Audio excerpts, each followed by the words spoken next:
நம்ம எல்லாருமே ஏதாவது ஒரு விஷயத்துக்காக வாழ்க்கையில் காத்துட்ருக்கோம். சிலர் நல்ல வருமானத்துக்காக, சிலர் நல்ல மனைவிக்காக, சிலர் குழந்தைகளுக்காக, இன்னும் சிலர் இல்லை பலரே வாழ்க்கையில் நிம்மதிக்காக. நமக்கு தெரியும் இதெல்லாம் இறைவனுடைய நாட்டத்தோடு அவன் ஆடுற பொருள் நடக்கும்னு சொல்லி. ஆனால் எல்லாருக்கும் இருக்கக்கூடிய கேள்வி என்ன தெரியுமா? ஏன் இவ்வளவு காலம் ஆகுதுங்கிறது தான். இறைவனை நம்பிக்கை கொண்டு இருக்கக்கூடிய நம்ம எல்லாருமே அவன் நமக்காக அமைத்திருக்கக்கூடிய நேரம் காலம் மேலே மட்டும் நம்பிக்கை இல்லாமல் இருக்கும். இல்லைன்னா சில விஷயங்கள் கிடைக்க நமக்கு ஆகக்கூடிய நேரம் நம்மளை துவலை செய்யாது, கவலை அடைய செய்யாது.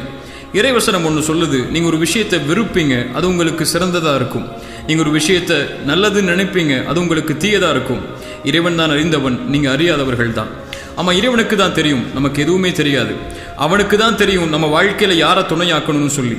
அவனுக்கு தான் தெரியும் நம்ம வாழ்க்கையில் ஏற்பட்ட கஷ்டம், கவலை, நோய் எப்போ நம்மளை விட்டு போகணும்னு சொல்லி. நம்ம புரிஞ்சிக்க வேண்டியது எல்லாமே எல்லாம் சரியான நேரத்தில் இறைவன் நாடுறபடி நடக்குங்கிற விஷயத்தை மட்டும்தான். சோகமாக காத்திருப்பதற்கு பதிலாக தூதர் சொன்ன இந்த வார்த்தையை ஒரு முறை உணர்ந்து சொல்லி பாருங்க. இறைவா, என் உச்சி முடி உன் கரத்தில் இருக்கு. இறைவனுக்கு தான் தெரியும் நம்மளை எப்போ சிரிக்க வைக்கணும்னு சொல்லி, நம்மளை எப்போ அழ வைக்கணும்னு சொல்லி, நமக்கு எதை கொடுக்கணும் எதை கொடுக்கக்கூடாதுன்னு சொல்லி அவனுக்கு மட்டும்தான் தெரியும். காலம் வர்ற வரைக்கும் காத்திருக்கணும். தூதருடைய வாழ்க்கையில் நடந்த ஒரு விஷயத்தை சொன்னால் நமக்கு தெளிவாக புரியும். மக்காவை நோக்கி 6 வருஷத்துக்கு பிறகு தூதரும் அவங்களுடைய தோழர்களும் உம்ரா என்ற இறை வணக்கத்தை நிறைவேற்றுறதுக்காக புறப்பட்டு போகிறாங்க. மக்காவாசிகள் தூதரையும் தோழரையும் உள்ள நுழைய விடாமல் தடுக்கிறாங்க. தூதர் ஒரு சமாதான ஒப்பந்தத்தை மக்காவாசிகளோட கையெழுத்திட்டு உள்ள நுழையாமலேயே மதீனாவை நோக்கி திரும்பி போக தயாராகக்கூடிய நேரத்தில் தூதருடைய நெருக்கமான தோழர் உமர் தூதர்கிட்ட வந்து கோபத்தோடு பேசுகிறாங்க. நம்ம சத்தியத்தில் இல்லையா? அடுத்த ஆண்டு மக்காவுக்குள்ள நுழைவோன்னு சொல்லி தான் நம்ம எல்லாரையும் அழைச்சிட்டு வந்தீங்க. இந்த இறை மறுப்பாளர்களுக்காக தடுக்கக்கூடிய இந்த எதிரிகளோட சமாதான ஒப்பந்தம் செய்து போர் செய்யாமல் ஏன் கோழைகளாக திரும்பி போகணும்னு சொல்லி கோபத்தோடு கேட்குறாங்க. தூதர் உணர்ந்ததெல்லாம் இந்த ஆண்டு மக்காவுக்குள்ள நுழைகிறது சரியில்லைன்னு இறைவன் நாடி இருக்கிறான். அவன் வாக்களிச்சிருக்கான் மக்காவுடைய வெற்றிக்கு. காலம் வர்ற வரைக்கும் பொறுமையோடு காத்திருக்குங்கிற விஷயத்தை மட்டும்தான். ஒரு சில ஆண்டுகள் தான் மக்காவுடைய வெற்றியை தூதருக்கு இறைவன் கொடுக்குறான். உமர் தான் அவசரப்பட்ட அந்த காரியத்தை நினைச்சு தான் வாழ்நாள் முழுக்க கவலைப்படுறாரு. இந்த இறைவசனம் ஒன்றை புரிஞ்சுக்கிட்டா போதும், சிரமத்தோட இன்பம் என்பதும் சேர்ந்து வரும். கஷ்டம் யாருக்குங்க இல்லை இந்த உலகத்தில்? இறைவாக்கு ஒன்று தான், கஷ்டத்துக்கு பிறகு இன்பம் இருக்கு. ஒரு இரவுல கஷ்டம் இருந்துச்சுன்னா மறுநாள் காலையில் சந்தோஷம் இருக்கும். நம்ம கழிக்க வேண்டியது அந்த இரவை தான். கஷ்டம் வந்ததும் துவண்டு உட்காராம இன்பத்தை நோக்கி நடைபயணத்தை மேற்கொள்ளணும். வெளிச்சம் சரியான நேரத்தில் நம்மளுடைய பாதையில் இறுதியில் இருக்கும். அதை பார்க்குற வரைக்கும் போய்கிட்டே இருக்கணும். ஒரு மரம் மரமாகணும், அதில் பழம் கிடைக்கணும்னா அதுக்கு ஒரு காலம் இருக்குது. மரம் வளர்றதுக்கும் ஒரு காலம் இருக்குது. அதில் பழம் கிடைக்கிறதுக்கும் 365 நாளும் கிடைச்சிடாது, அதுக்கும் ஒரு காலம் இருக்குது. ஒரு விதை போட்டவன் ஒரு மரம் வளர்றதுக்கு, பழம் கிடைக்கிறதுக்கு எவ்வளவு காலம் காத்திருக்கணும். அதுபோல தான் இந்த வாழ்க்கையும். சிலருக்கு 23 வயசில் வாழ்க்கை அமையலாம், சிலருக்கு 30 வயசில் தான் அமையும். சிலருக்கு வியாபாரம் தொடங்குற உடனே லாபம் கிடைக்கும், சிலருக்கு 10 வருஷம் கழிச்சு தான் கிடைக்கும். சிலருக்கு குழந்தைகள் திருமணமாகி சில மாதங்களிலேயே கிடைக்கும், சிலருக்கு 10 வருஷம் கழிச்சு அல்லது 15 வருஷத்துக்கு பிறகு தான் கிடைக்கும். இதெல்லாம் நம்ம போட்ட கணக்கு இல்லைங்க, இறைவன் அமைச்ச விதி. தான் தூது செய்தி ஏற்றுக்கொள்ள சிலர் ஏற்றுக்கொள்ளவே நபி நூஹுக்கு 980 ஆண்டு காலம் தேவைப்பட்டுச்சு. தான் இழந்த மகனை மீண்டும் பார்க்கறதுக்கு நபி யாக்கூபுக்கு பல ஆண்டுகள் தேவைப்பட்டுச்சு.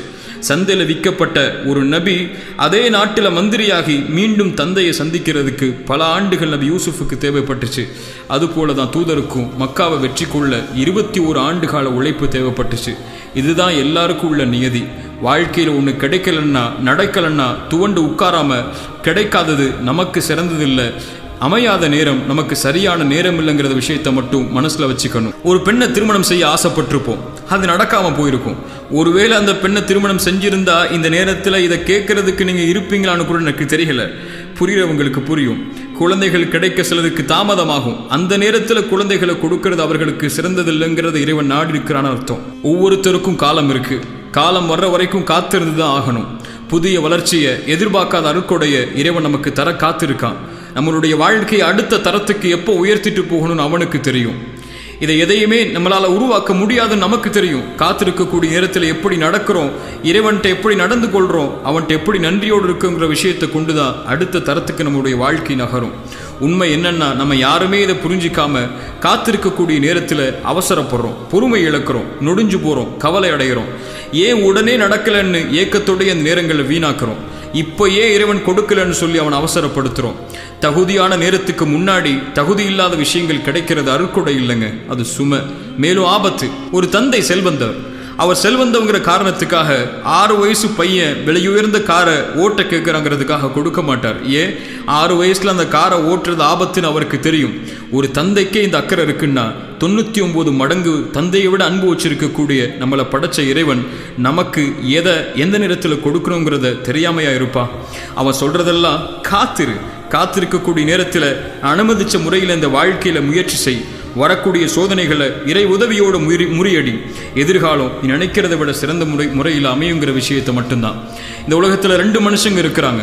சோதனைகளுடைய காலத்தில் காத்திருக்காம அவசரப்பட்டு உடனே சோதனைகள் நீங்கணும்னு சொல்லி இறை கட்டளைக்கு மாறுபட்டு மேலும் சோதனைகளில் சிக்கி கவலை ஏற்பட்டு இறைவனையை குறை சொல்லக்கூடிய மக்கள் ஒருபுறம், சோதனைகள் வரும்போது தன்னாலான முயற்சியை செய்து பொறுமையை கடைபிடித்து இறை கட்டளைக்கு கட்டுப்பட்டு நல்ல குணங்களோடு நடந்து கொண்டு இறைவன்ட்ட, இறைவா உனக்கு தெரியும் என் வாழ்க்கையுடைய பாதை, நீ என்னை கண்காணிக்கிற, என் ஒவ்வொரு எட்டும் உனக்கு தெரியும், நான் முயற்சி செய்கிற, எனக்கு நீ நியமிச்ச நேரத்தை காலத்தை எதிர்பார்க்கிற, நீ விரும்புறத கொடு இறைவா, விரும்பாததற்கு காத்திருக்கிறேன்னு சொல்லக்கூடிய கூட்டம் இன்னொரு புறம்.